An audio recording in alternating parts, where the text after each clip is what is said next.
اب مجدد کامل الامام المہدی سلسلہ تجدید خلافت کی آخری کڑی کے ظہور کا وقت ہے۔ اس میں مجھے ایک تو قرآن مجید سے اشارہ ملا ہے، اشارہ ہے، میں اسے تفسیر نہیں کہتا۔ میرے نزدیک قرآن مجید میں چند آیتیں سورہ مدثر کی اور چند آیتیں سورہ انشقاق کی بڑی عجیب ہیں۔ سورہ مدثر کی آیات میں حضور کی آمد کا نقشہ کھینچا گیا ہے، کلا والقمر واللیل اذ ادبر والصبح اذا اسفر انہا لإحدى الکبر نذیرا للبشر لمن شاء منکم ان یتقدم او یتأخر۔ نہیں، قسم ہے چاند کی، کلا والقمر واللیل اذ ادبر، اور رات کی جبکہ وہ پیٹھ موڑ لے جانے لگے، اور صبح کی جبکہ وہ روشن ہو جائے۔ حضور سے پہلے 600 برس ایسے گزرے ہیں دنیا میں کہ نبوت کا سورج نہیں تھا، بس چاند جیسے مستعار روشنی چاند کی ہوتی ہے، تو سابقہ انبیاء کی مستعار روشنی تو کوئی دنیا میں تھی، دھندلی دھندلی جیسی چاند کی ہوتی ہے، لیکن وہ سورج نہیں تھا۔ لیکن اب وہ رات ختم ہو رہی ہے، وہ لیل اذ ادبر جا رہی ہے، محمد صلی اللہ علیہ وسلم کا سورج، یہ شمس نبوت و رسالت طلوع ہو گیا۔ والصبح اذا اسفر انہا لإحدى الکبر، بہت بڑی باتوں میں سے ایک بات ہے جو ہوئی ہے، وہ معمولی واقعہ نہیں ہے، احدى الکبر، یہ تاریخ انسانی کے عظیم ترین واقعات میں سے ہے بعثت محمدی، نذیرا للبشر، پوری نوع انسانی کے لیے نذیر بن کر آئے۔ یہ تو ہے حضور کا معاملہ، لیکن اب جو معاملہ ہونا ہے دوبارہ، اس لیے کہ خلافت علی منہاج النبوت دوبارہ اب قائم ہوگی انشاءاللہ۔ حضور کے بعد میں آپ کو بتا چکا ہوں، خلافت راشدہ ختم ہونے کے بعد سے زوال زوال زوال زوال زوال زوال زوال زوال زوال، تھوڑا سا 2.5 سال کا 2 سال کا وقفہ آیا ہے حضرت عمر بن عبدالعزیز کا، ورنہ زوال زوال زوال زوال زوال۔ اگرچہ اس زوال کو 1000 سال لگے ہیں، یہ عمارت جو محمد نے بنائی تھی ایک دن میں نہیں گر گئی صلی اللہ علیہ وسلم، کھنڈر بتا رہے ہیں عمارت عظیم تھی، 1000 سال کے بعد پھر یورپ کے سیلاب نے آ کر اس کو گرایا ہے اور ختم کیا ہے، ورنہ 1000 سال تک سطوت و شوکت کے ساتھ امت مسلمہ تو موجود رہی ہے، چاہے اسلام جو ہے وہ حکومت کی سطح پر موجود نہیں تھا۔ بہرحال اب جو اس کا دور آیا ہے دوبارہ خلافت علی منہاج النبوہ کا دور، اس کا نقشہ سورہ انشقاق میں کھینچا گیا ہے، فلا اقسم بالشفق۔ اب دیکھیے سورج غروب ہو گیا، حضور کی بعثت کے وقت وہ سورج رسالت طلوع ہوا تھا، اب وہ سورج غروب ہو چکا ہے۔ سورج کے غروب ہونے کے بعد صرف روشنی رہ جاتی ہے شفق کی، سرخ سی، بس وہی باقی رہ گئی، اور باقی کیا رہ گیا؟ بدا الاسلام غریبا ویسعود کما بدا فطوبی للغرباء، فلا اقسم بالشفق واللیل وما وسق، رات کی سی تاریکی ہے اور جو کچھ اس نے اپنے اندر جمع کر لیا ہے، والقمر اذا اتسق، اور قسم ہے چاند کی جبکہ وہ بھر جائے، پورا بھرتا ہے کتنے دنوں میں؟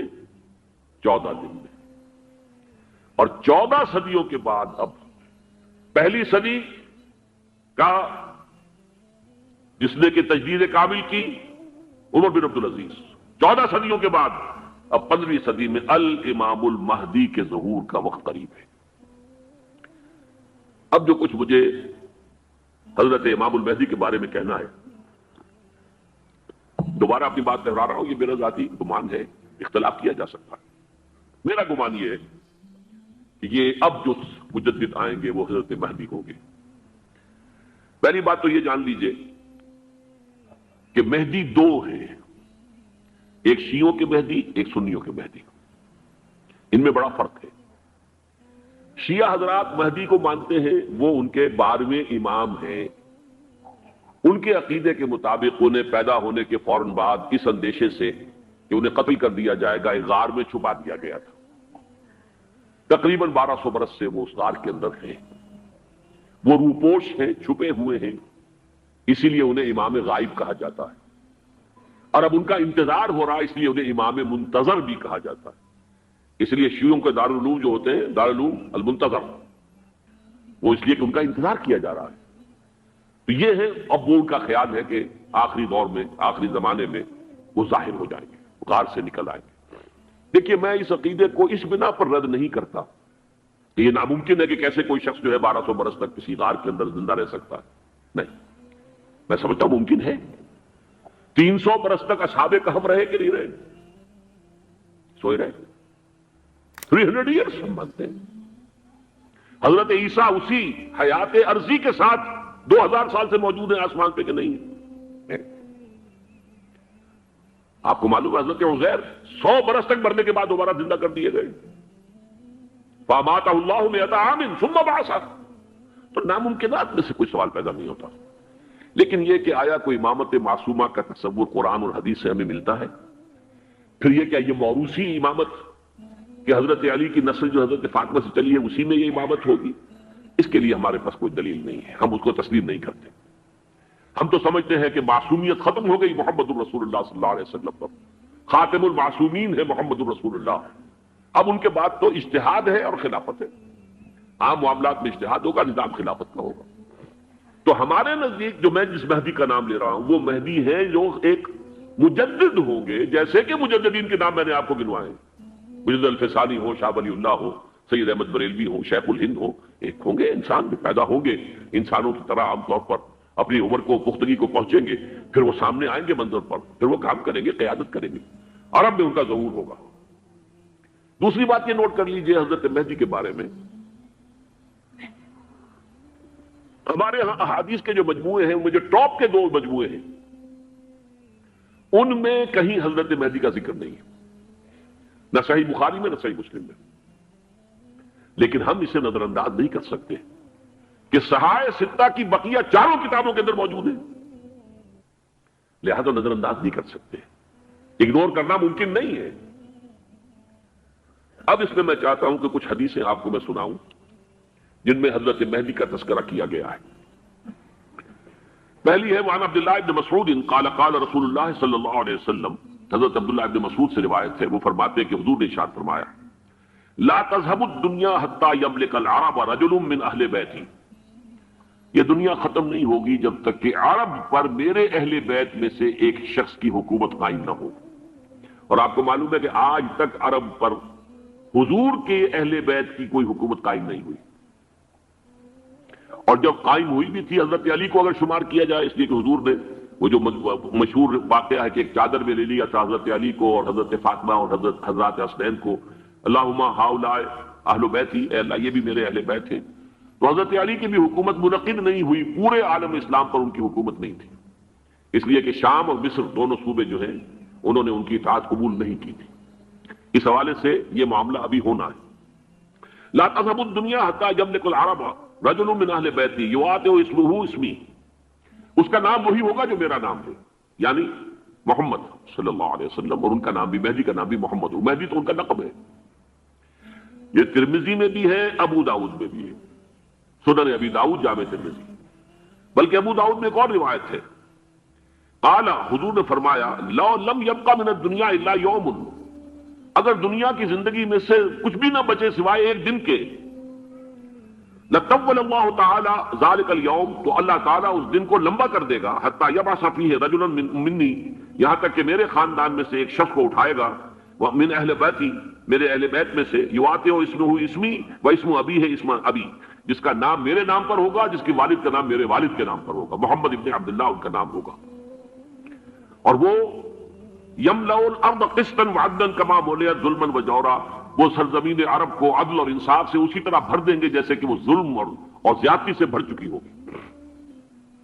دوسری روایت ہے حضرت ابو سعید خدری رضی اللہ تعالی عنہ سے، حضور نے فرمایا المہدی منی اجل الجبہۃ اقن الانف یملأ الارض قسطا وعدلا کما ملئت ظلما وجورا یملک 7 سنین، رواہ داؤد. کہ مہدی مجھ میں سے ہوں گے بڑی روشن پیشانی والے اور بڑی کھڑی ناک والے، وہ زمین کو بھر دیں گے انصاف سے اور عدل سے جیسے کہ وہ ظلم سے بھری ہوئی ہوگی، اور وہ 7 برس تک حکومت کریں گے. عرب میں خالص خلافت علی منہاج النبوہ کا نظام حضرت مہدی کے ہاتھوں قائم ہوگا اور 7 برس تک قائم رہے گا عرب کے اندر. اس کا اگلا مرحلہ میں بعد میں بیان کروں گا. تیسری روایت، اور اس کو میں اس لیے خاص طور پر سنا رہا ہوں کہ اس میں وہی الفاظ آئے ہیں جو میں نے ابتدا میں حدیث آپ کو سنائی تھی، اس کے الفاظ ہیں. عن ابی سعید قال ذکر رسول اللہ صلی اللہ علیہ وسلم بلاء یصیب هذه الامہ حتی لا یجد الرجل ملجا یلجا الیہ من الظلم. حضور نے ذکر فرمایا کہ ایک دور ایسا آئے گا انتہائی ابتلا اور آزمائش اور مصائب کا کہ کسی شخص کو کوئی سر چھپانے کی جگہ نہیں ملے گی اس ظلم سے اپنے آپ کو بچانے کے لیے. فَيَبْعَثُ اللَّهُ رَجُلًا مِّنْ عِتْرَتِي وَأَهْلِ بَيْتِي، تو پھر اللہ میرے خاندان میں سے، میرے اہل بیت میں سے اٹھائے گا ایک شخص کو. فَيَمْلَأُ بِهِ الْأَرْضَ قِسْطًا وَعَدْلًا، اور اس کے ذریعے سے اللہ تعالیٰ زمین کو عدل و قسط سے بھر دے گا. يَرْضَى عَنْهُ سَاكِنُ السَّمَاءِ، یہ وہی الفاظ آ گئے. اب اس سے پھر راضی ہو جائیں گے آسمانوں میں رہنے والے بھی، وَسَاكِنُ الْأَرْضِ، اور زمین میں رہنے والے بھی. لَا تَدَعُ السَّمَاءُ مِنْ قِطَرِهَا شَيْئًا إِلَّا ثَبَّتْهُ، آسمان اپنا ایک قطرہ بھی نہیں روکے گا مگر یہ کہ اس کو زمین کے اوپر نثار کر دے گا، بارش کی شکل میں گرا دے گا. وَلَا تَدَعُ الْأَرْضُ مِن نَّبَاتِهَا شَيْئًا إِلَّا أَخْرَجَتْهُ، اور زمین اپنی پیداوار میں سے کوئی شے نہیں چھپائے گی، نہیں روکے گی مگر کچھ ظاہر کر دے گی. چوتھی حدیث جو ہے وہ حضرت ام سلمہ سے رضی اللہ تعالی عنہ قال سمعت رسول اللہ صلی اللہ علیہ وسلم یقول المہدی من عترتی من اولاد فاطمہ، رواہ ابو داؤد، یہ بھی سنن ابو داؤد کی روایت ہے. حضور نے فرمایا مہدی میرے خاندان سے، میرے اہل بیت سے ہوں گے، یعنی اولاد فاطمہ میں سے، اور تفسیر اس کی آتی ہے کہ حضرت حسن کی اولاد میں سے ہوں گے. پانچویں حدیث میں آپ کو سنا رہا ہوں، اور اس میں ایک عجیب مشابہت آپ کے سامنے آئے گی حضرت عمر بن عبدالعزیز کے ساتھ. یہ اول اور آخری کڑی کے درمیان مشابہت. ان علی رضی اللہ تعالی عنہ، یہ حدیث جو ہے مسند احمد ابن حنبل میں بھی ہے اور سنن ابن ماجہ میں بھی ہے. قال قال رسول اللہ صلی اللہ علیہ وسلم المہدی منا اہل البیت یصلح اللہ فی لیلۃ، مہدی ہم میں سے ہوں گے، ہمارے اہل بیت میں سے، اور اللہ ایک ہی رات میں ان کی اصلاح کر دے گا. یعنی وہ پہلے سے کوئی زیادہ روحانی یا دینی کوئی اس سے بڑی شخصیت نہیں ہوں گے، لیکن ایک ہی رات میں اللہ تعالیٰ ان کی سیرت و کردار کے اندر انقلاب عظیم برپا کر دے گا. جیسے کہ میں نے عرض کیا تھا آپ سے کہ عمر بن عبدالعزیز کی زندگی میں انقلاب عظیم آیا ہے. خلافت کا بوجھ پڑتے ہی کہاں وہ خوش باش اور خوش لباس اور خوش خوراک، وہ شہزادہ ٹھاٹ باٹ والا، جاگیر والا، گورنر کا بیٹا اور خود گورنر، اور کہاں یہ کہ اس کی وہ درویشی جو میرے نزدیک واللہ عالم، ڈرتے ڈرتے کہہ رہا ہوں، میرے نزدیک وہ حضرت ابوبکر، حضرت عمر اور حضرت علی کی درویشی کو بھی مات دے گئی. لیکن کنٹراسٹ بہت شدید ہے. وہاں جو بھی کچھ تھا وہ تدریجاً آیا تھا، ہوتے ہوتے ہوتے ایک انتہا، اور یہاں سڈن آیا. چھٹی حدیث عن انس سمعت رسول اللہ صلی اللہ علیہ وسلم یقول نحن ولد عبد المطلب سعادت اہل الجنہ، ہم عبد المطلب کی جو اولاد ہیں اور نسل ہیں، ہم جنت کے سردار ہیں. اور پھر آپ نے نام گنوائے ہیں، انا وحمزۃ وعلی وجعفر والحسن والحسین والمہدی، میں خود اور حضرت حمزہ بنو عبد المطلب میں سے، عبد المطلب کے بیٹے، اور علی اور جعفر حضرت علی کے بھائی جعفر طیار، اور حسن اور حسین حضرت فاطمہ کے لخت جگر حضرت علی کے بیٹے، والمہدی، اور آخر میں جا کر پھر مہدی. اب میں آپ کو ایک حدیث سنانے چلا ہوں، اس میں ایک عجیب نقشہ سامنے آتا ہے کہ یہ مہدی جب ظاہر ہوں گے تو کس طور سے ظاہر ہوں گے، ان کے ظہور کی کیفیت کیا ہوگی، کیف یظہر. یہ روایت ہے حضرت ام سلمہ سے رضی اللہ تعالی عنہا، حضور کی زوجہ محترمہ ہیں. فرماتی ہیں ام سلمہ عن النبی صلی اللہ علیہ وسلم قال یکون اختلاف عند موت خلیفۃ. حضور نے فرمایا ایک خلیفہ کی موت پر اختلاف واقع ہو جائے گا، خانہ جنگی ہو جائے گی. فَيَخْرُجُ رَجُلٌ مِّنْ أَهْلِ الْمَدِينَةِ هَارِبًا إِلَىٰ مَكَّةَ، پھر مدینے کے لوگوں میں سے ایک شخص نکلے گا، بھاگے گا اور جا کر پناہ لے گا اور چھپ جائے گا مکے میں. فَيَأْتِيهِ نَاسٌ مِّنْ أَهْلِ مَكَّةَ، پھر اس کے پاس آئیں گے اہل مکہ، مکہ کے لوگ. فَيُخْرِجُونَهُ، اور اسے نکالیں گے، جہاں وہ چھپے ہوئے ہوں گے وہاں سے نکالیں گے. وَهُوَ كَارِهٌ، اور وہ بالکل اس کو پسند نہیں کر رہے ہوں گے، نہ وہ خواہش مند ہوں گے کہ ان کے ہاتھ پر بیعت کی جائے، نہ وہ یہ چاہیں گے کہ وہ میدان میں آئیں اور ان کو جو ہے اپنا لیڈر مانا جائے. وَهُوَ كَارِهٌ فَيُبَايِعُونَهُ بَيْنَ الرُّكْنِ وَالْمَقَامِ، لیکن لوگ جو ہے پھر اصرار کے ساتھ ان کے ہاتھ پر بیعت کریں گے رکن اور مقام کے درمیان. رکن وہ کونا ہے خانہ کعبہ کا جس میں حجر اسود لگا ہوا ہے، اور مقام ابراہیم جو ہے، ان دونوں کے مابین جو یہ علاقہ ہے یہاں پر وہ بیعت ہوگی. وَيُبْعَثُ إِلَيْهِ بَعْثٌ مِّنَ الشَّامِ، ان کے خلاف ایک لشکر بھیجا جائے گا شام سے. نہیں کہا جا سکتا کہ باسی حکومت اس وقت کی جو ہے اس کی طرف سے کوئی مسئلہ اس طرح کا اٹھ کھڑا ہو، اس لیے کہ ابھی تو بہرحال باسی حکومت وہاں ہے۔ فَيُخْسَفُ بِهِمُ بِالْبَيْضَاءِ بَيْنَ مَکہ وَالْمَدِینَہ، لیکن اللہ تعالیٰ اس لشکر کو مکے اور مدینے کے درمیان وادی بیضاء میں دھسا دے گا زمین کے اندر پورے کے پورے لشکر کو۔ فَإِذَا رَأَى النَّاسُ ذَلِكَ، جب لوگ یہ دیکھیں گے اتنی بڑی نشانی ظاہر ہو گئی، أَتَاهُ أَبْدَالُ الشَّامِ وَعَصَائِبٌ من العراق فَيُبَايِعُونَهُ، اب شام سے سارے کے سارے جو اولیاء اللہ ہیں وہ بھی آئیں گے اور عراق سے جوق در جوق لوگ آئیں گے اور ان سے بیعت کریں گے۔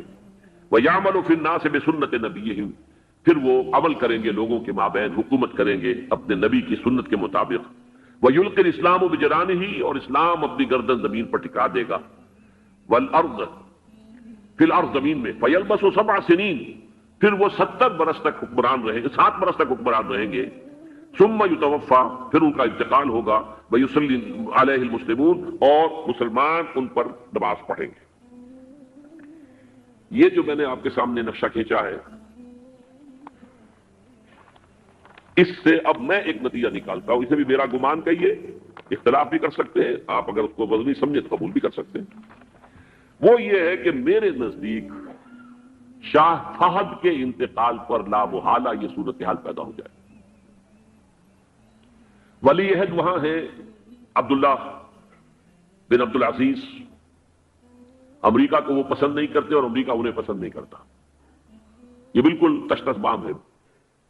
امریکہ نے لازماً جس طریقے سے اپنے پنجے گاڑے ہیں سعودی عرب کے اندر، اپنا فوجی اڈا بنایا ہے، تو آسانی کے ساتھ وہاں سے اپنے پنجے ہٹانے کے لیے تیار نہیں۔ ایک حدیث میں آتا ہے قرن الشیطان، نجد سے شیطان کا سینگ برآمد ہوگا، وہ شیطان کا سینگ ہے، جو میزائل وہاں پر لگے ہوئے ہوں گے اس وقت، در حقیقت وہ سارے کے سارے جو ہیں وہ شیطان کے سینگ ہیں۔ بہرحال کوشش وہ کرے گا کہ جیسے کہ اس نے جارڈن میں کیا، کتنے عرصے سے وہاں شاہ حسین کا چھوٹا بھائی حسن جو ہے وہ ولی عہد تھا، عین وقت کے اوپر آ کر، اور پتہ نہیں کیسی کیسی دوائیاں دے کر اسے لے کر آئے ہیں شاہ حسین کو، مرتے ہوئے کو تھوڑی دیر زندہ رکھنے کے لیے، اور وہ تبدیلی کروا کر جو ہے واپس لے گئے۔ تو یہ معاملہ ہوا ہے، تبدیلی کروا دی، وہاں تو ہو گئی آرام سے، کوئی بات نہیں۔ بحرین میں بھی غالباً ایسا ہی معاملہ ہوا ہے، واللہ عالم، مجھے یاد پڑتا ہے کہ وہ چاہتے ہیں کہ ہمارا پسند کا آدمی آئے۔ اگر سعودی عرب میں یہ کام کیا گیا تو اس کا لازمی نتیجہ خانہ جنگی ہوگا، اس لیے کہ وہاں کی روایت کی بڑی سخت ہے، بڑی پختہ ہے۔ پھر یہ کہ وہاں جو ہے امیر عبداللہ جو ہے، جو وہاں پر اگرچہ سپہ سالار وہ نہیں ہے، کمانڈر ان چیف وہ نہیں ہے، کمانڈر ان چیف تو کوئی اور ہے، لیکن الحرس الوطنی جو ہے، نیشنل گارڈز، بہت بڑی فورس ہے، وہ اصل بیڈوین فورس جو ہے صحرا کے لوگوں کی، عرب فورس، وہ در حقیقت الحرس الوطنی ہے، نیشنل گارڈ ہے، اور اس کا کمانڈر ان چیف یہ ہے امیر عبداللہ۔ تو لازماً یہ شکل جو ہے پوری ہو کر رہے گی۔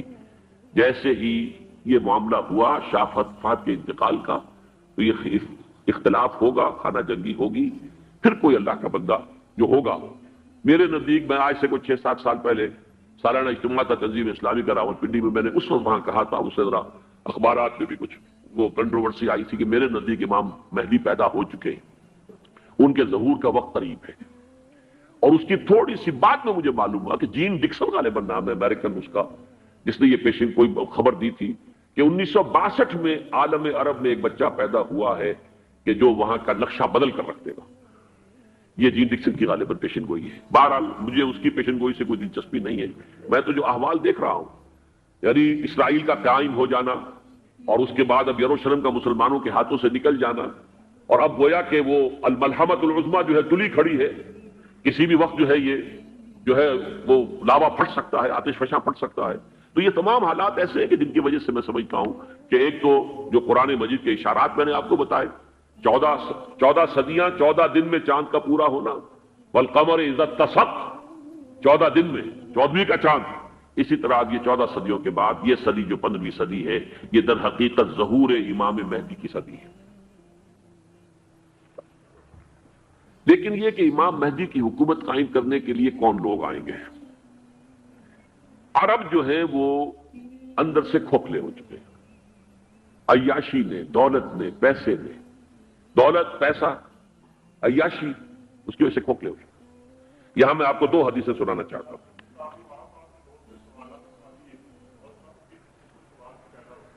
بہت سے ہو گئے، آپ اطمینان سے تشریف رکھیے۔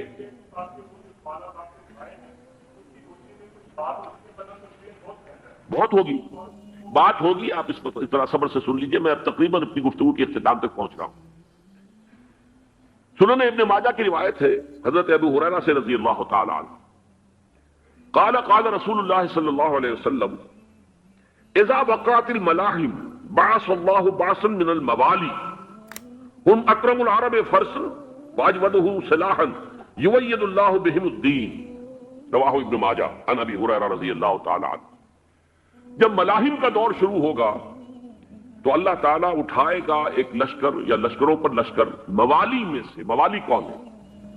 عربوں نے جب فتح کیا تھا اس پورے علاقے کو خلافت راشدہ کے دوران، اور پھر وہ لوگ جو ہے، ایک رائے تو یہ تھی کہ انہیں غلام بنایا جائے ساری آبادیوں کو، لیکن یہ کہ حضرت عمر کا اجتہاد تھا، اس کے مطابق ان کو غلام نہیں بنایا گیا، تو وہ موالی کی حیثیت رکھتے ہیں۔ عربوں میں دم نہیں ہے، موالی میں سے لشکر اٹھیں گے کہ جو در حقیقت حضرت مہدی کی حکومت کو قائم کرے گی۔ دوسری حدیث سنیے عن عبداللہ بن الحارث رضی اللہ تعالی عنہ، اور یہ ابن ماجہ کی روایت ہے، قال قال رسول اللہ صلی اللہ علیہ وسلم یخرج ناس من المشرق فیوطئون للمہدی یعنی سلطانی، لشکر نکلیں گے، لوگ آئیں گے مشرق سے، اور وہ حضرت مہدی کی حکومت کو جمائیں گے اور قائم کریں گے۔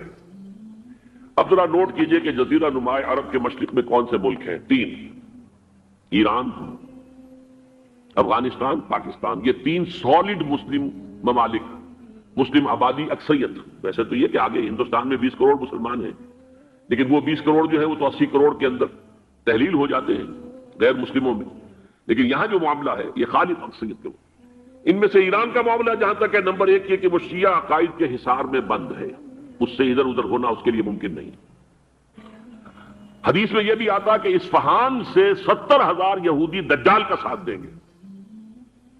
لیکن بہرحال خراسان ایک صوبہ ہے افغانستان کا اس وقت بھی شمال مشرقی کونے میں، مجھے امید ہے وہاں سے خیر کی، کیونکہ خراسان کا لفظ وہاں پہ شامل ہے، اور حضور کی حدیث میں بعد میں آپ کو سناؤں گا کہ خراسان سے فوجیں چلیں گی جو یروشلم کو دوبارہ حاصل کریں گی، فتح کریں گی۔ جیسے پہلے یروشلم کھویا عربوں نے تھا، دوبارہ حاصل کیا تھا کرد نے، کرد خون صلاح الدین ایوبی رحمت اللہ علیہ، ایسے اب پھر عربوں نے کھویا ہے، لیکن لینے والے خراسان سے لشکر آئیں گے۔ یخرج من خراسان رایات و سود لا یردها شیء حتی تنصب بإیلیا، خراسان کے علاقے سے کالے علم لے کر لشکر چلیں گے جن کے رخ کو کوئی موڑ نہیں سکے گا جب تک کہ وہ جا کر یروشلم میں نصب کرے گا۔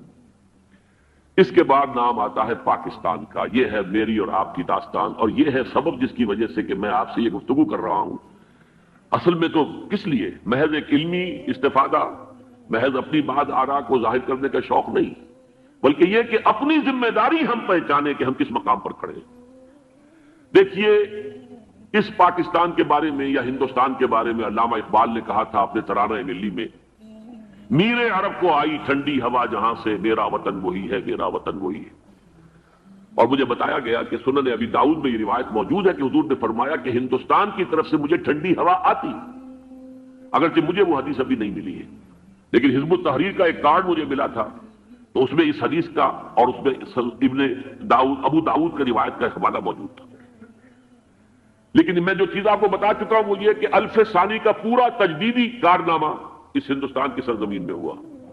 مجدد الف ثانی شیخ احمد سرندی، شاہ ولی اللہ دہلوی، سید احمد بریلوی، وہ تو ہمارے پاکستان میں آ کر جو ہے ان کا خون جذب ہوا ارض پاکستان میں۔ پھر شیخ الہند مولانا محمود حسن۔ تحریک خلافت چلی تو صرف ہندوستان میں چلی اور کہیں نہیں چلی۔ آزادی کی تحریک چلی پوری دنیا میں، وہ نیشنلزم کی بنیاد پر چلی، ملے نیشنلزم، عرب نیشنلزم، ترک نیشنلزم۔ ہمارے ہاں چلی تو اسلام کے نام پر پاکستان کا مطلب کیا؟ لا الہ الا اللہ۔ پھر پاکستان قائم ہوا معجزے کے طور پر، بلکہ نازل ہوا ہے لیلۃ القدر میں، انا انزلناہ فی لیلۃ القدر، جیسے قرآن نازل ہوا لیلۃ القدر میں، یہ پاکستان بھی نازل ہوا لیلۃ القدر میں۔ اس کا برقرار رہنا ابھی تک معجزہ ہے۔ ہندو یہ سمجھتا تھا، کانگریس سمجھتی تھی کہ جھٹپٹ ختم ہو جائے گا۔ پھر یہ کہ اس کا قرارداد مقاصد کا پاس ہو جانا، مزید بھی اور اضافی دفعات دستور میں آ جانا، اب کمرشل انٹرسٹ کو ربا قرار دے کر حرام قرار دینا، یہ سارے لینڈ مارکس ہیں کہ جو اشارہ کر رہے ہیں کسی چیز کی طرف، معاملہ کدھر جا رہا ہے۔ پھر یہ کہ یہ جو 14ویں صدی کے مجدد تھے شیخ الہند، اس کے بعد سے کچھ ایسی شخصیتیں عظیم پیدا ہوئی ہیں ہند میں جن کو میں سمجھتا ہوں کہ 14ویں صدی کے مجدد اور 15ویں صدی کے مجدد کے درمیان یہ 15ویں صدی کے مجدد کی راہ کو سیدھا کرنے والے، جیسے کہ حضرت یحییٰ نے کہا تھا میں تو آنے والے کا راستہ سیدھا کر رہا ہوں حضرت عیسیٰ کے لیے، ایسے ہی 15ویں صدی کے لیے امام مہدی کے لیے راستہ صاف کرنے والے سب سے پہلے علامہ اقبال، جنہوں نے اسلام کا تصور دین کی حیثیت سے دوبارہ زندہ کیا ہے، ورنہ اسلام ایک مذہب کی شکل اختیار کر چکا تھا۔ پھر مولانا مودودی، مولانا ابوالکلام آزاد حکومت الہیہ کے نعرے کے ساتھ میدان میں آئے۔ یہ اقبال نے جو تصور پیش کیا تھا اس پر عملی جدوجہد کے لیے حزب اللہ قائم ہوئی۔ نوٹ کر لیجئے 11 برس کا فرق ہے عمر کا علامہ اقبال کے اور ابوالکلام کے، اور 1913 میں جب حزب اللہ قائم کی ہے اس وقت علامہ اقبال کی ملی شاعری اپنے عروج کو پہنچ چکی تھی۔ پھر یہ کہ علامہ اقبال کے بعد تعبیل جو ہے اس کام کی وہ ابوالکلام نے کی، لیکن روایتی علماء کی شدید مخالفت کی وجہ سے وہ بددل ہو کر چھوڑ گئے، کانگریس میں شامل ہو گئے، بساط جو ہے حزب اللہ کی انہوں نے لپیٹ دی۔ پھر مولانا مودودی آئے، انہوں نے وہ ڈور جو ہے اس کا سرا تھاما، جماعت اسلامی قائم کی حکومت الہیہ ہی کے قیام کے لیے، اگرچہ میرے نزدیک یہ کہ وہ انتخابی اور ایک قومی سیاست کی ایک جماعت بن کر پاکستان میں جو ہے دلدل میں پھنس گئی ہے۔ اب ہم اس کی کوشش کر رہے ہیں، تنظیم اسلامی اور یہ تحریک خلافت جس کے تحت یہ جلسہ ہو رہا ہے، یہ ساری چیزیں وہ ہیں کہ آپ کو سوائے پاکستان کے اور کہیں نہیں ملیں گی پوری دنیا میں۔ معلوم ہوتا ہے کہ پاکستان کو بہت بڑا رول پلے کرنا ہے اس میں، اور اس کے ساتھ اب جمع کر لیجئے افغانستان کی عمارت افغانستان، اسلامی عمارت افغانستان قائم ہو چکی ہے۔ یہ پچھلے 20 سالوں میں جو کچھ وہاں ہوتا رہا ہے اس سے پہلے تصور نہیں ہو سکتا تھا۔ کابل جو ہے وہ تو جیسے پیرس کا تمدن تھا ویسے کابل کا تھا، وہی لباس، وہی سکرٹس۔ یہاں جب آئے تھے شاہ ظاہر شاہ سرکاری دورے پر تو ان کی جو ملکہ صاحبہ تھی ان کے ساتھ وہ سکرٹ میں ملبوس تھی۔ کابل جو ہے وہ بالکل ایک پیرس کی طرح کا شہر تھا۔ آج کابل جو ہے جا کر دیکھیے، علامہ اقبال کے فرزند بھی دیکھ کر آئے ہیں، تو اگرچہ وہ خود میں سمجھتا ہوں کہ خاصے انہیں آپ لبرل کہیں، آزاد خیال کہیں، لیکن اس درجے متاثر ہو کر آئے تھے کہ انہوں نے یہ کہا افغانستان میں جو میں نے حالات دیکھے ہیں کہ اگر 2-4 اور مسلمان ملکوں کے اندر یہ نظام قائم ہو جائے تو پوری دنیا مسلمان ہو جائے گی۔ یہ سب کچھ کیسے ہو رہا ہے؟ یہ آنے والے دور کی جھلکیاں ہیں۔ Coming events are casting their shadows before. یہ سب بتا رہے ہیں کہ پاکستان افغانستان کو مل کر اس میں کوئی عظیم رول پلے کرنا ہے۔ اور اس کے ضمن میں اب میں علامہ اقبال کے بارے میں آخری بات کہہ رہا ہوں۔ علامہ اقبال کے بارے میں عام یہ خیال ہے، انہوں نے اپنے خطبات میں مہدی کا اور نزول مسیح کا، حالانکہ میں کل پڑھ رہا تھا مولانا سعید احمد اکبر آبادی رحمۃ اللہ علیہ کا ایک مقالہ ان کا کہ علامہ اقبال نے ابن خلدون کے بارے میں یہ کہا ہے کہ مہدی کا اور نزول عیسیٰ کا دونوں کا انہوں نے انکار کیا ہے، حالانکہ ابن خلدون نے نزول عیسیٰ کا انکار نہیں کیا، صرف مہدی کا انکار کیا۔ بہرحال علامہ اقبال نے خطبات میں انکار کیا ہے، لیکن یہ کہ اپنی شاعری کے اندر میں چیلنج کرتا ہوں کسی بڑے سے بڑے اقبال شناس کو، ان کا یہ شعر ذرا سنیے: خضر وقت از خلوت دشت حجاز آید بروں، کارواں زی وادی دور و دراز آید بروں۔ خضر وقت، امام وقت، رہنمائے وقت، قائد وقت، خلوت دشت حجاز، حجاز کی صحرا کی کسی خلوت گزینی سے نکل کر باہر آئیں گے۔ میں حیران ہوتا ہوں علامہ کے اس فکر پر اور اس مصرے پر۔ یہاں انہوں نے شیعہ اور سنی دونوں کے کانسیپٹ جمع کر دیے۔ شیعہ کا کانسیپٹ یہ چھپے ہوئے کسی غار میں وہاں سے برآمد ہوں گے، اور ہمارا کانسیپٹ میں ام سلمہ رضی اللہ تعالیٰ عنہ کی حدیث سنا چکا، چھپے ہوئے ہوں گے وہ وہاں پر، مدینے سے نکل کر آ کر مکے میں چھپ جائیں گے۔ اس خانہ جنگی کی حالت میں لوگ ان کی طرف دیکھ رہے ہوں گے، سوچتے ہوں گے انہیں میدان میں آنا چاہیے، کوئی پارٹ پلے کرنا چاہیے، امت کی رہنمائی کرنی چاہیے، لیکن وہ چھپیں گے، وہ کاریں ہوں گے، وہ اس ذمہ داری کو قبول نہیں کرنا چاہیں گے، جا کے چھپ جائیں گے مکے میں، وہاں سے مکے والے انہیں نکالیں گے، اور وہ کاریں ہوں گے، انہیں بالکل یہ پسند نہیں ہوگا کہ ذمہ داری اٹھائیں۔ تو خضر وقت از خلوت دشت حجاز آیت بروں، کارواں زی وادی دور و دراز آیت بروں۔ کارواں جو چلے گا ان کی مدد کے لیے اس وادی دور و دراز، اس عظیم وادی دور و دراز، یہ وادی سندھ ہے۔